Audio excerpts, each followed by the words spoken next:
Hi friends, ఇది మన రాజమండ్రి అనమాట. ఎక్సలెంట్ వ్యూ అండ్ ఎక్సలెంట్ ప్లేసెస్లో ఇదొక ప్లేస్. బ్రిటిష్ వాళ్ళు కట్టిన బ్రిడ్జ్ అనమాట అది. ఈ చివరి నుంచి ఆ చివరి వరకు చాలా స్ట్రైట్గా ఉంటుందండి, ఎక్కడ వంపు ఉండదు. ఎక్సలెంట్ అనమాట.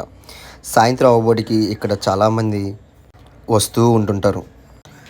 సాయంత్రం కూడా అలా పీస్ ఆఫ్ మైండ్గా కూర్చుని ఆ గోదావరిని చూస్తుంటూ, వెళ్ళిపోయే ట్రైన్ని చూస్తుంటూ, సాయంత్రం 6 గంటలకి ఇచ్చే హారతులను చూస్తూ ఉంటే చాలా ఆనందంగా ఉంటుందండి. ఎక్సలెంట్ అనమాట. చాలా చాలా చాలా బాగుంటుందండి. ఒక్కసారైనా ఎప్పుడైనా విజిట్ చేయాల్సిన ప్లేస్ అనమాట ఇది.